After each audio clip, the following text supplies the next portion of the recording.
Tires, tires, tires in Iowa with the NASCAR Cup Series heading to the land of corn for the first time, with the defending Cup champ Ryan Blaney getting back to form, but another former champ might have sealed his fate in 2024. Hold on, gearheads, this is going to be a wild one. High, push it, checker flag, hell yeah! What's the caution for? Mate, can I not push it in? Stop anybody. He's going! Way to go, boys! One hell of a job, man, one hell of a job. Thank you so much. Drama out at Iowa, and I am 100% here for it. I absolutely love it. Welcome on into the program. It is Shifting Gears. The final episode in this studio, believe it or not, is right now. Yeah, we're moving, kinda, more or less. There's going to be an explanation later on in the video on that. Welcome on into Shifting Gears. I'm Alan Bailey. Lots to cover. Before we get into it, make sure that you mash that subscribe button so that you do not miss an episode. We just got to jump on into it with today's Hot Topics presented by ARNrace.com. The NASCAR Cup Series racing in Iowa for the first time ever, with the defending NASCAR Cup champ Ryan Blaney winning for the first time in 2024, holding off those Hendrick Chevys of William Byron and Chase Elliott to lock Team Penske and himself into the playoffs for 2024. Problems for Denny Hamlin and Kyle Larson here. Getting into it on lap 220, Hamlin would finish 24th, Larson 34th, many laps down. But they're locked in, no big deal. But it was Kyle Busch getting his second DNF of 2024 that we will talk about today on the program. Ferrari clinching back-to-back 24-hour of Le Mans victories in a highly competitive, rain-impacted classic that saw more than a quarter of the race run behind the safety car and a record 9 cars finishing on the lead lap. Jet Lawrence swept the motos at High Point for his third Pro Motocross Championship win in 4 races. Ty Masterpool getting his breakthrough 250 victory and the 300th victory for the Pro Circuit race team. The series heads to Southwick, Massachusetts for the 5th race of the year this weekend. Sam Mayer held off Riley Herbst in overtime to win a wild NASCAR Xfinity Series race in Saturday's return to Iowa Speedway after a 4-year hiatus. NHRA off this weekend, heading to Richmond for the Virginia Nationals this weekend. For these stories, highlights, videos, and more, make sure that you log on to ARNrace.com for the latest motorsports news. ARN, the Motorsports Authority. Yeah, racing out in Iowa today, honestly, pretty good. Like, I thought it was actually fine. The Xfinity race obviously was better than the Cup Series race, but it was an entertaining race. I love the venue. I think that the area selling out for the Xfinity and the Cup race clearly shows that, yes, they do deserve a date. Yes, we should give every racetrack essentially one date, except for the big, maybe playoff races and things like that, but that's just my opinion. And I think that this area does deserve to continue to have this date. I know that this was essentially a last-minute plug-in for 2024 with the negotiations with the Canadian government kind of falling through for a race north of the border this year. Might happen for next year. We might go south of the border. We're going to have to wait to see, but honestly, I think Iowa definitely picked up a victory here getting this race. It's really cool that we're back at this racetrack. I really hope that they repave the whole thing. I think that that was definitely an element that didn't take away from the racing, in my opinion. It was definitely a challenge, and there is a massive bump in 1 and 2 where the tunnel is. Massive bump. You could see it on the broadcast, and it was definitely there, and leave it there. Leave it there. Perfectly glass smooth racetracks are boring as all hell gets out. Give me the rough and tumble, bumpy things where cars are just bouncing up and down. I know it's not the healthiest for these drivers. Let's work on the cars to make that better for the drivers because it produces some phenomenal racing, that imperfect surface. We saw that with the old Daytona pavement before they repaved it, and we're slowly getting back into that since the repave is aging beautifully in Florida. And I think that a full repave would be good here, but you know, if it's a little patchy, I'm kind of okay with that, man. That makes it challenging, that makes it fun, and that puts on one hell of a show for you and me. Little surprised that it took this long to get Ryan Blaney back into victory lane, if I'm being honest, but they're peaking almost virtually the exact same time that they did last year, and they are poised to do exactly what they did last year, and that is lock themselves in, heading into the summer months, and then spend the summer months really trying things, experimenting, doing a little R&D, and then kicking off the playoffs in the fall with just a vengeance and going after it. That's what they did last year. They rattled off a couple of victories in the playoffs, and it catapulted them out to Phoenix and into the championship, and they very much could do it again. Penske's done this literally 2 years in a row, could do it 3 years in a row. They got Austin Cindric locked in right now. Ryan Blaney just locked himself in today, and Joey Logano surprisingly is not locked in. Looking at the playoff bubble right now, there are some drivers who are on the outside looking in. You have right now Chris Buescher and Bubba Wallace 15th and 16th in the point standings, plus 26 and plus 6. Not safe. Everybody else is 66 plus. You have, besides the drivers that have won, MTJ, Ross Chastain, Ty Gibbs, and Alex Bowman, all anywhere from 122 to 66 points to the good. That's over a race. That is your okay. You're not low on that pecking order. Just keep doing what you're doing. Focus on top 10s, focus on top 5s. You're going to make it. But if I'm Chris Buescher and Bubba Wallace, I am sweating bullets right now because you're right there on the cusp. You are not safe. You are less than a race, especially Bubba Wallace, away from being knocked out of the postseason.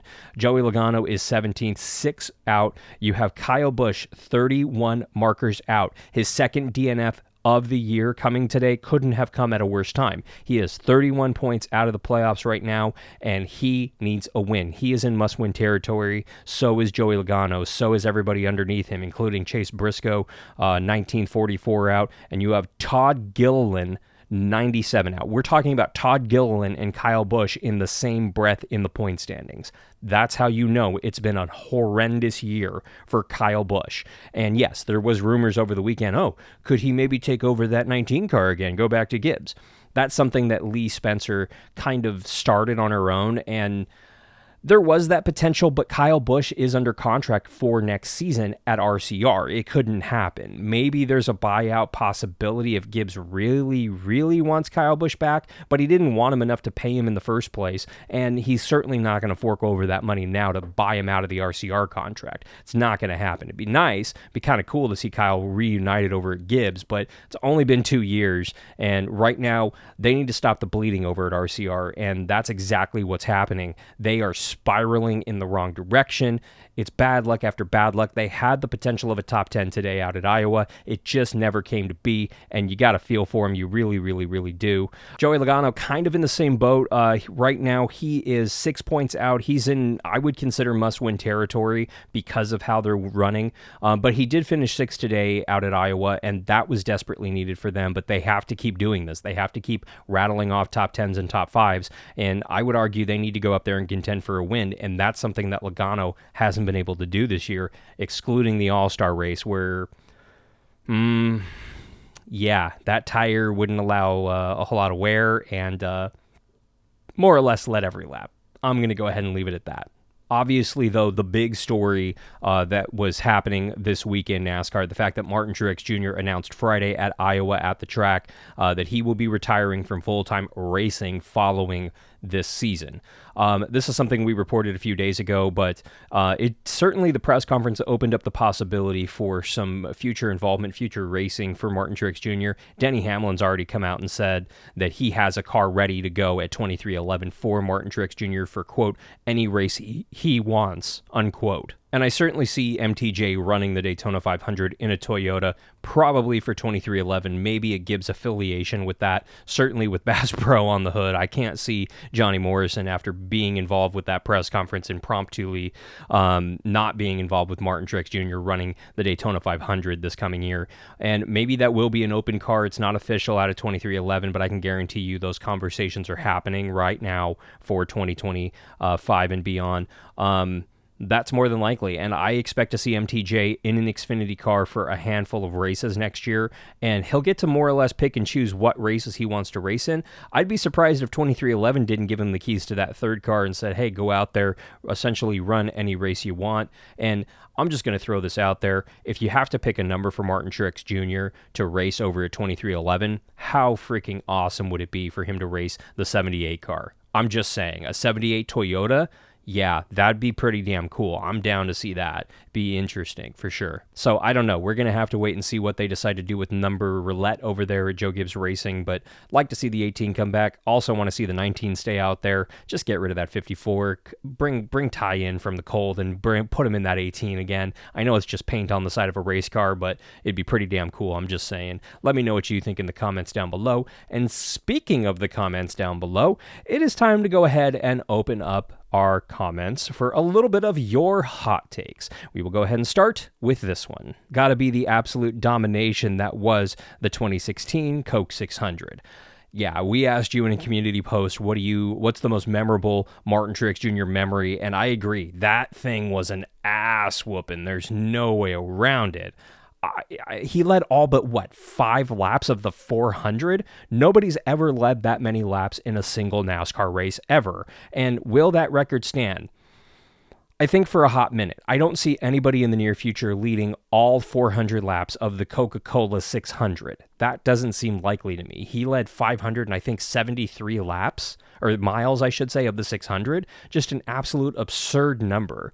That was an ass whooping for sure. Doubt it's the 19. I can see the 18 returning. Again, I agree. I've seen your guys' comments. I read the comment section and my Twitter/X.